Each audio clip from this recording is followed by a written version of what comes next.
సంగారెడ్డి జిల్లా అమీన్పూర్ డివిజన్ పరిధిలోని బీరెంగూడ కాలనీలో దారుణం జరిగింది. మామ చిత్తరి చంద్రయ్యని కత్తితో 7 పోట్లు పొడిచి హత్య చేశాడు అల్లుడు కడమంచి రామకృష్ణ. చంద్రయ్య కూతురు లక్ష్మికి రామకృష్ణకి 20 సంవత్సరాల క్రితం వివాహం జరిగింది. చెత్తబడి నడుపుతూ జీవనం సాగిస్తూ మంజీరా నగర్ లో జీవనం సాగిస్తున్నారు రామకృష్ణ దంపతులు. వీరికి 3 కూతుర్లు 1 కొడుకు. మద్యానికి బానిసై తరచూ ఇంట్లో గొడవ పడుతున్న భర్త రామకృష్ణ మద్యం మత్తులో మాటలు రాని మూగ కూతురుపై చేతులు వేస్తూ అసభ్యకరంగా ప్రవర్తించాడు రామకృష్ణ. ఇది గమనించిన భార్య భర్తతో గొడవపడి పిల్లలను తీసుకొని 3 నెలల క్రితం బీరంగూడలోని తల్లిగారింటికి వచ్చింది. మద్యం సేవించి తరచూ మామ ఇంటికి వచ్చి గొడవపడే రామకృష్ణ నిన్న రాత్రి సైతం వచ్చి మామతో గొడవకు దిగాడు. నానా దుర్భాషలాడడంతో వారించిన మామ చంద్రయ్యపై కర్ర, రోకలి బండితో దాడి చేశారు.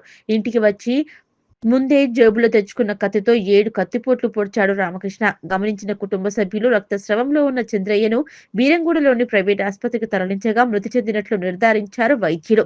కుటుంబ సభ్యుల ఫిర్యాదుతో మృతదేహాన్ని పటాన్చేరు ప్రభుత్వ ఆసుపత్రికి తరలించి కేసు నమోదు చేసుకుని దర్యాప్తు చేస్తున్నట్లు అమీన్పూర్ పోలీసులు తెలిపారు.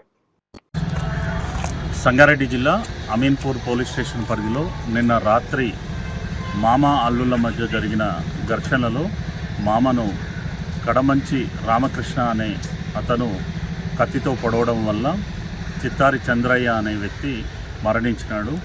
వీరికి భార్యాభర్తలకి కొంతకాలంగా గొడవలు జరుగుతుంటే భార్య తన తల్లిగారింటి దగ్గరికి వచ్చి ఇక్కడే గత 3 నెలలుగా ఉంటుంది.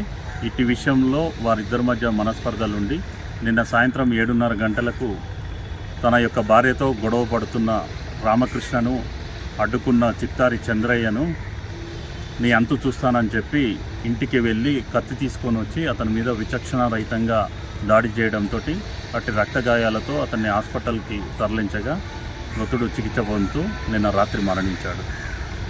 ఇట్టి విషయంలో మర్డర్ కేసు నమోదు చేసి యాక్షన్ తీసుకోవడం జరుగుతుంది.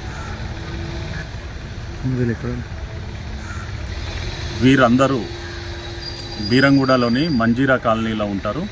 ఇద్దరి హౌజెస్ కూడా వెరీ నియర్, పక్కపక్క వీధుల్లోనే ఉంటాయి.